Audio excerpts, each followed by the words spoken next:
രാഹുൽ മാങ്കുട്ടത്തിന് കുരുക്കായി യുവതിയുടെ മൊഴി. രാഹുലിന്റെ ഭീഷണിയിൽ നടത്തിയത് അശാസ്ത്രീയ ഗർഭഛിദ്രം. ഗുരുതര പാർശ്വഫലങ്ങളുള്ള മരുന്നാണ് സുഹൃത്ത് ജോബി നൽകിയത്.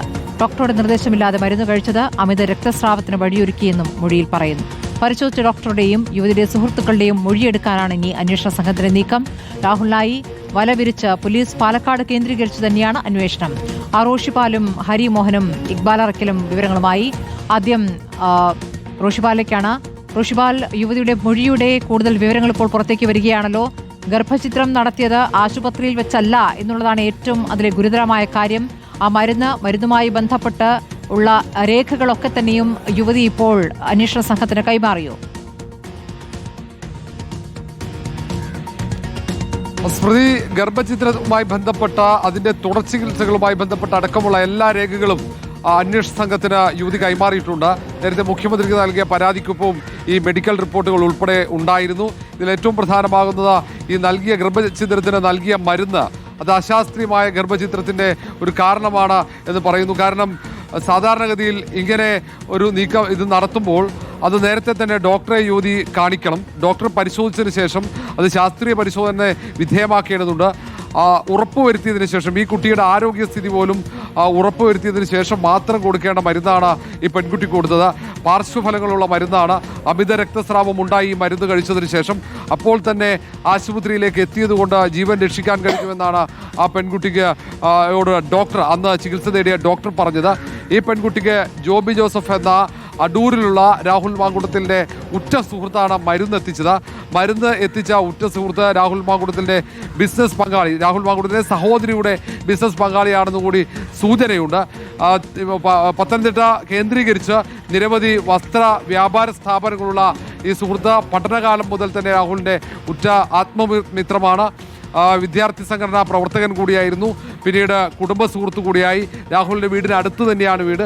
അങ്ങനെ രാഹുലിൻ്റെ എല്ലാ ഇടപാടുകളും എല്ലാ രഹസ്യങ്ങളും ഒക്കെ അറിയുന്ന ഒരു വ്യക്തി കൂടിയാണ് ജോബി ജോസഫ് എന്ന് വ്യക്തമാകുന്ന ഈ കാര്യങ്ങളൊക്കെ ഈ പെൺകുട്ടിയുടെ മൊഴിയിലുണ്ട്. ഏതായാലും ജോബി ജോസഫിനെ അറസ്റ്റ് ചെയ്യേണ്ടത് അനിവാര്യമാണ്. ജോബി ജോസഫിൽ ഇത് സംബന്ധിച്ച് കൂടുതൽ വിവരങ്ങൾ ലഭിക്കേണ്ടതുണ്ട്. ഏതായാലും 49 ദിവസത്തിനകത്ത് മാത്രം ഗർഭഛിദ്രം ചെയ്യാൻ ഉപയോഗിക്കുന്ന മരുന്നാണ് പെൺകുട്ടി കൊടുത്തതെന്ന് വിദഗ്ധർ പറയുന്നുണ്ട്. ആ മരുന്ന് ആ പെൺകുട്ടിക്ക് ആ ഘട്ടത്തിൽ കൊടുക്കാൻ പാടില്ലായിരുന്നു. മാത്രവുമല്ല, സ്കാനിംഗ് ഉൾപ്പെടെയുള്ള ഈ മരുന്ന് നൽകുന്നതിന് മുമ്പുള്ള ഒരു പരിശോധനയും നടത്തിയിട്ടില്ല. ഡോക്ടർ ഈ പെൺകുട്ടിയെ കണ്ടിട്ടില്ല. അതിനുശേഷം നടക്കേണ്ട പരിശോധനയോ തുടർ ചികിത്സകളോ പെൺകുട്ടിക്ക് ലഭ്യമാക്കിയിട്ടില്ല. ആ പെൺകുട്ടി കൊടുത്ത മൊഴിയുള്ള മറ്റൊരു പ്രധാനപ്പെട്ട കാര്യം തുടർ ചികിത്സ എടുക്കുന്നതിനെ വിലക്കി രാഹുൽ മാങ്കുട്ടത്തിലെന്നാണ്. ഗർഭഛിദ്രം പൂർത്തിയായി അതിനുശേഷം ഡോക്ടറെ കാണുന്നതിനെ വിലക്കാനുള്ള കാരണമായി പറഞ്ഞത് അത് പുറത്തറിയും, ആരാണ് ഇതിന് പിന്നിലെന്ന് പുറത്തറിയും, അത് ഡോക്ടറെ ചോദിച്ചാൽ പറയേണ്ടി വരും, അത് അപകടം ചെയ്യും, അത് തനിക്ക് വ്യക്തിഹത്യയാകും എന്ന് പെൺകുട്ടിയോട് പറഞ്ഞു എന്നാണ് അവൾ നൽകിയിരിക്കുന്ന മൊഴി. ഏതായാലും മൊഴിയുടെ അടിസ്ഥാനത്തിൽ തന്നെ ഗൗരവത്തോടെ കണ്ടുള്ള രാഹുൽ മാങ്കുട്ടത്തിനെ കണ്ടെത്താനുള്ള ശ്രമത്തിലാണ് പോലീസ്. ശരി ഹരിമോഹൻ, പോലീസിന്റെ നീക്കം എങ്ങനെയാണ്? ഇപ്പോൾ ഈ ഗർഭഛിദ്രവുമായി ബന്ധപ്പെട്ട് ഡോക്ടറുടെയും സുഹൃത്തുക്കളുടെയും മൊഴിയെടുക്കുമെന്ന് പറയുന്നു. അതിലേക്ക് കടക്കുകയാണോ അന്വേഷണ സംഘം? സ്മൃതി, തീർച്ചയായിട്ടും ഇനിയിപ്പോൾ വേണ്ട മൊഴികൾ എന്ന് പറയുന്നത് യുവതിയുടെ മൊഴിയെ അല്ലെങ്കിൽ യുവതിയുടെ പരാതിയൊക്കെ തന്നെ ബലപ്പെടുത്തുന്ന മൊഴികളാണ് ഇനിയിപ്പോൾ പോലീസിന് കണ്ടെത്തേണ്ടത്. അതിൽ ഏറ്റവും നിർണായകമെന്ന് പോലീസ് കരുതുന്നത് ഈ ഡോക്ടറുടെ മൊഴിയാണ്. അതായത് ഗർഭഛിദ്രം നടത്തിയതുമായി ബന്ധപ്പെട്ടുകൊണ്ട് യുവതിക്കുണ്ടായിട്ടുള്ള ആരോഗ്യ പ്രശ്നങ്ങളെല്ലാം തന്നെ കൃത്യമായി മെഡിക്കൽ രേഖകളിലുണ്ട്. ആ മെഡിക്കൽ രേഖകളെ സാധൂകരിക്കുന്നതിന് കൂടി വേണ്ടിയാണ് അന്ന് ചികിത്സിച്ച ഡോക്ടറുടെ അടക്കം മൊഴി രേഖപ്പെടുത്താൻ വേണ്ടി അന്വേഷണ സംഘം ഒരുങ്ങുന്നത്. ഒപ്പം തന്നെ സുഹൃത്തുക്കൾ, അതായത് തുടക്കം മുതൽക്ക് ഇക്കാര്യങ്ങളൊക്കെ അറിയാമായിരുന്ന ചില സുഹൃത്തുക്കൾ യുവതിക്കുണ്ട്. അതുകൊണ്ട് ആ സുഹൃത്തുക്കളുടെ കൂടി മൊഴി രേഖപ്പെടുത്താനാണ് പോലീസ് ഉദ്ദേശിക്കുന്നത്. ഇന്ന് തന്നെ അത്തരത്തിലുള്ള നീക്കം ഉണ്ടാകുമെന്ന് കൂടിയാണ് നമുക്ക് മനസ്സിലാക്കാൻ സാധിക്കുന്നത്. ഒപ്പം തന്നെ അന്വേഷണം മറ്റു പല വഴിക്കും കൂടി നീങ്ങുന്നുണ്ട്. ഈ ജോബി, നേരത്തെ റോഷി സൂചിപ്പിച്ചതുപോലെ ഈ മരുന്ന് എത്തിച്ചതുമായി ബന്ധപ്പെട്ട ചില കാര്യങ്ങളാണ്. ആ ജോബിക്ക് എവിടെ നിന്നാണ് മരുന്ന് ലഭിച്ചത്? പ്രിസ്ക്രിപ്ഷൻ ഇല്ലാതെ ആ മരുന്ന് നൽകിയത് ആരാണെങ്കിലും സ്വാഭാവികമായി അവർക്കെതിരെയും നടപടിയിലേക്ക് കടക്കാൻ തന്നെയാണ് അന്വേഷണ സംഘത്തിന്റെ നീക്കം. പ്രത്യേകിച്ച് അത് നിയമവിരുദ്ധമായി ആ മരുന്ന് നൽകിയത് ആരാണോ അവരെ കൂടി പ്രതിപട്ടികയിലേക്ക് കൊണ്ടുവരാനുള്ള സാധ്യത തള്ളിക്കളയാൻ കഴിയില്ല എന്നുള്ളതാണ് അന്വേഷണ സംഘത്തിൽ നിന്ന് മനസ്സിലാക്കാൻ കഴിയുന്ന ഒരു കാര്യം. അവരുടെ മൊഴി രേഖപ്പെടുത്തിയ ശേഷം മാത്രമായിരിക്കും അത്തരമൊരു നീക്കത്തിലേക്ക് കടക്കുക. ഇതിനിടയിൽ സമാന്തരമായി തന്നെ രാഹുലിനെ അറസ്റ്റ് ചെയ്യാനുള്ള, കസ്റ്റഡിയിലെടുത്ത് ചോദ്യം ചെയ്യാനുള്ള നടപടികളിലേക്ക് തന്നെ അന്വേഷണ സംഘം കടക്കുന്നു എന്നുള്ളതാണ്. ഇക്ബാൽ, ഇപ്പോൾ രാഹുൽ പാലക്കാട് തന്നെയുണ്ട് എന്ന അനുമാനത്തിലാണ് അന്വേഷണ സംഘം. അവിടെ ഒരു രഹസ്യ കേന്ദ്രത്തിലുണ്ട് എന്ന സൂചനയാണോ ഇപ്പോൾ കിട്ടിയിരിക്കുന്നത്?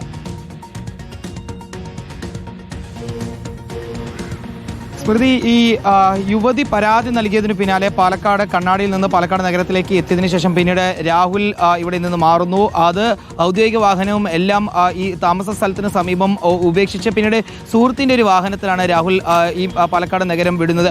ഏതായാലും അപ്പോഴും രാഹുൽ തമിഴ്നാട്ടിലേക്കോ അല്ലെങ്കിൽ മറ്റേതെങ്കിലും ഭാഗങ്ങളിലേക്ക് മാറാനുള്ള ഒരു സാധ്യത ഉണ്ട് എന്ന ഒരു അഭ്യൂഹം നിലനിന്നിരുന്നു. പക്ഷേ അത്തരത്തിലൊരു നീക്കങ്ങളൊന്നും രാഹുൽ നടത്തിയില്ല. പാലക്കാട് ജില്ലയിൽ തന്നെ രാഹുൽ ഉണ്ട് എന്ന രീതിയിലുള്ള വിവരങ്ങളാണ് ഇപ്പോഴും പുറത്തു വരുന്നത്. രഹസ്യ കേന്ദ്രത്തിലാണ് രാഹുൽ തുടരുന്നതെന്ന് മനസ്സിലാക്കുന്നു.